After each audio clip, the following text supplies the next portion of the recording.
कल पूरे विधानसभा परिषद को लेकर चुनाव बहुत ही शांतिपूर्ण ढंग से संपन्न हो गया। इस मतदान में 28 पंचायत के करीब 452 मतदाता, जिसमें पंचायत के मुखिया तथा जिला पार्षद ने अपने मताधिकार का प्रयोग करने के लिए सुबह 8 बजे से ही लाइन में खड़े दिखे और उनमें मतदान के दौरान काफी उत्साह भी देखने को मिला। इस दौरान भाजपा और आरजेडी के कार्यालय में काफी भीड़ देखने को मिली और इसी दौरान कई लोग मतदाताओं को अपनी ओर रिझाने में भी लगे हुए थे, जबकि कांग्रेस कार्यालय में इतनी भीड़ नजर नहीं आई। हालांकि प्रशासनिक स्तर पर मनिहारी के प्रखंड विकास पदाधिकारी रणधीर कुमार व्यवस्था संभाले देखे गए। मतदान केंद्र के बाहर सुरक्षा बल भी तैनात किया गया था, जहां विधिवत तरीके से मतदान करने की इजाजत दी गई थी। मतदान की तय सीमा 4 बजे तक मतदान की प्रक्रिया समाप्त कर ली गई और इस दौरान 452 में से 449 मतदाताओं ने अपने मत का प्रयोग किया। घटना आजमनगर प्रखंड के गोरखपुर से आई है, जहां एक सीएसपी महिला संचालक को गोली मार दी गई और उससे 50,000 नगद एवं उसका स्कूटी लेकर फरार हो गए। उक्त घटना गोरखपुर मंदिर के पास घटी, जहां महिला सेंट्रल बैंक की सीएसपी संचालक है और वह अपने घर सालमारी से सोनापुर हुराजरा जा रही थी और इसी बीच घात लगाए बैठे कुछ बदमाशों ने महिला के पहले तो पैर पर गोली मारी और उसके बाद उससे 50,000 नगद लूट लिए और उसके बाद उसी की स्कूटी को लेकर फरार भी हो गए। गोली मारने वाले 3 लोग थे, जिसमें कि 2 की पहचान हो गई है। हालांकि नाम अभी भी गुप्त रखा गया है। वहीं महिला के पैर में गोली लगने से वो जख्मी हो गई और जब इसकी सूचना सालमारी ओपी अध्यक्ष विजय कुमार यादव को मिली तो वह दल बल के साथ घटनास्थल पर पहुंचे और पूरे मामले का जायजा लिया और पुलिस अब मामले के अनुसंधान कर रही है। एक चाचा दूर में था, उसको बचाओ बचाओ की आवाज लगा रहे थे, लेकिन बंदूक जो वो आ रहे थे, जब बंदूक देखा तो वो फिर अंदर अपना घर में घुस गया और एक औरत बाहर निकली। औरत निकल करके अपना उसका वो ससुर था, उसको बोला कि आप अंदर आइए, हम लोग बचिए। तो हम जबरदस्ती उसका घर में घुस के तब अपना जान बचा। कितने आदमी थे? 3 आदमी थे। हम मदद चाहते हैं कि मेरा स्कूटी छिना गया है, मेरा रुपया छिना गया है, हमको मारा है, उसके बाद मोबाइल छिना गया है। हम प्रशासन से यही चाहते हैं कि मेरा वो वापस है, उसको कड़ी से कड़ी सजा मिले। हमको कोई बाहरी आदमी वहाँ से सूचना दी ऐसा ऐसा तुम्हारे बच्ची को गोली लग गई, तो हम उस टोला चले गए थे शादी बिछा कर घर के उधर से आ रहे बिचाली का बोझा, लेकिन तब हमको यहाँ से कहा तुम्हारा बच्ची को तो ऐसे भी गोली मार दिया। तो बिचाली का बोझा क्या संभाला, हम वही गलत के गिर गए। बीते रविवार को आबादपुर थाना परिसर में बारसोई अनुमंडल पुलिस पदाधिकारी प्रेमनाथ राम और बंगाल के निकटवर्ती अनुमंडल के अनुमंडल पुलिस पदाधिकारी शुभेंदु मंडल के साथ साथ हरिश्चंद्रपुर थाना के पुलिस पदाधिकारियों और बारसोई इंस्पेक्टर अरुण कुमार और आबादपुर थाना अध्यक्ष इजहार आलम के पुलिस पदाधिकारियों की एक बैठक रविवार को आयोजित की गई। इस बैठक में सीमावर्ती क्षेत्र में हो रहे आपराधिक गतिविधि और तस्करी पर रोक लगाने को लेकर एजेंडा तय किया गया, जिससे कि सीमावर्ती इलाकों में इस तरह के क्राइम को रोका जाए। मारवाड़ी समाज द्वारा सालमारी में सोमवार को शिव पार्वती के प्रति गणगौर की पूजा अर्चना धूमधाम एवं भक्तिपूर्ण माहौल में की गई। इस पूजा में दर्जनों महिलाओं ने भाग लिया। वहीं उर्मिला शर्मा के नेतृत्व में सालमारी की महिलाएं बड़ी संख्या में उपस्थित थी। आपको संक्षेप में बताते हैं कि गणगौर की पूजा कैसे होती है। होता यूं है कि होली के दूसरे दिन से ही गणगौर की पूजा प्रारंभ होती है, जिसमें मारवाड़ी कुंवारी कन्याओं द्वारा वर सहित अपनी मनोकामना पूरी करने के लिए लगातार 16 दिनों तक पूजा अर्चना बड़े ही धूमधाम एवं श्रद्धा पूर्वक की जाती है और अंतिम दिन 8 पिंडियां पूजन के लिए बनाती हैं, जिसके बाद गीत गाते हुए कन्याएं पिंडी पूजन करती हैं। इस दौरान वह कुएं पर जाकर पानी भरती हैं और फिर जल का भोग लगाने के बाद गणगौर को पिलाती हैं और फिर उसे संध्या के समय पोखर या नदी के किनारे जाकर गणगौर का विसर्जन किया जाता है। माना जाता है कि गणगौर वैवाहिक जीवन के लिए बहुत ही उत्तम होता है, जिससे कि वैवाहिक जीवन कुशलता पूर्वक चलता रहता है।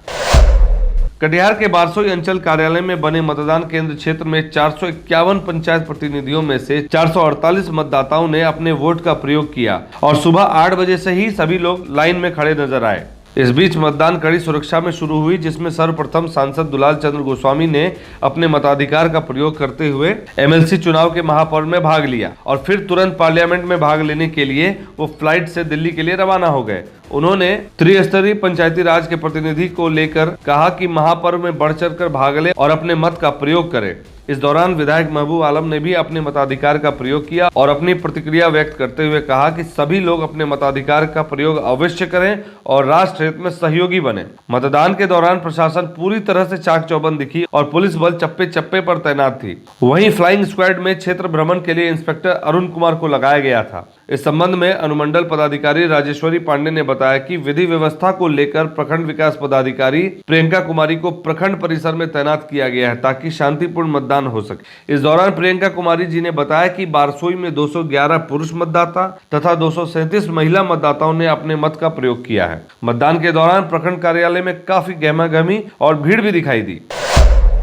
आजमनगर प्रखंड के अरिहाना पंचायत में आने वाले लाल गांव में भव्य कलश शोभा यात्रा के साथ 24 प्रहर अखंड हरिनाम संकीर्तन का आयोजन शुभारंभ हुआ। इस मौके पर प्राणपुर विधायक निशा सिंह भी मौजूद रही और उन्होंने विधिवत फीता काटकर हरिनाम संकीर्तन का शुभारंभ किया। उन्होंने वहां पर मौजूद महिलाओं को कलश देकर शोभा यात्रा को विदा किया। सोमवार सुबह 251 कुमारी कन्या द्वारा इस भव्य कलश यात्रा की शुरुआत हुई। इस शुभ अवसर पर हरियाणा मुखिया विजय प्रकाश किवट, अवधेश मंडल, वार्ड सदस्य पांडव कुमार, लक्ष्मण मंडल, चंचल मंडल, सीताराम सिंह, मुलाई शर्मा, सुरेंद्र शर्मा तथा केशव शर्मा सहित कई स्थानीय लोग मौजूद रहे। ज्ञात हो कि हरिनाम संकीर्तन का समापन शुक्रवार को होगा। संकीर्तन के अलावा यहां भव्य मेला भी लगा हुआ है।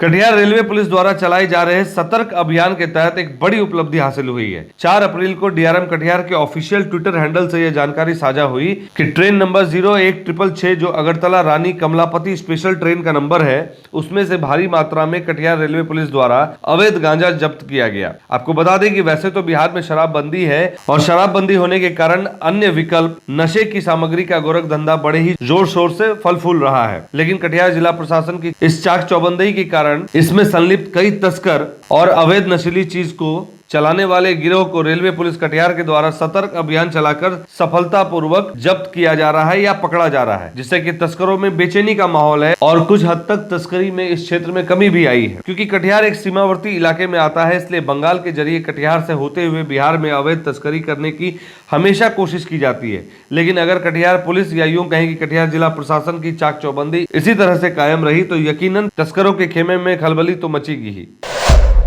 आज से नहाय खाए के साथ चैती छठ का शुभारंभ हो गया। आपको बता दें कि साल में 2 बार छठ महापर्व मनाया जाता है, एक बार दीपावली के बाद और दूसरा चैत्र नवरात्र में छठ महापर्व आता है। खास करके बिहार और यूपी के लोगों में इस महापर्व को लेकर काफी उत्साह देखने को मिलता है। हालांकि चैत्र नवरात्र में पड़ने वाले चैती छठ में लोगों की संख्या कम होने के बावजूद इस महापर्व को बड़े ही धूमधाम से मनाया जाता है और इसमें भी ठीक उसी तरह से डूबते और उगते सूर्य को नमस्कार किया जाता है। इस महापर्व को लेकर पूरी तरह से बाजार सज चुका है, जहां फल फूल की बिक्री धड़ल्ले से हो रही है और लोग भी काफी उत्साहित होकर पूजा की सामग्री खरीद रहे हैं। आज नहाय खाए है, 6 अप्रैल को खरना होगा और 7 अप्रैल को संझका अर्घ के साथ 8 अप्रैल यानी शुक्रवार को सूर्य उपासना के साथ इस पर्व का समापन हो जाएगा।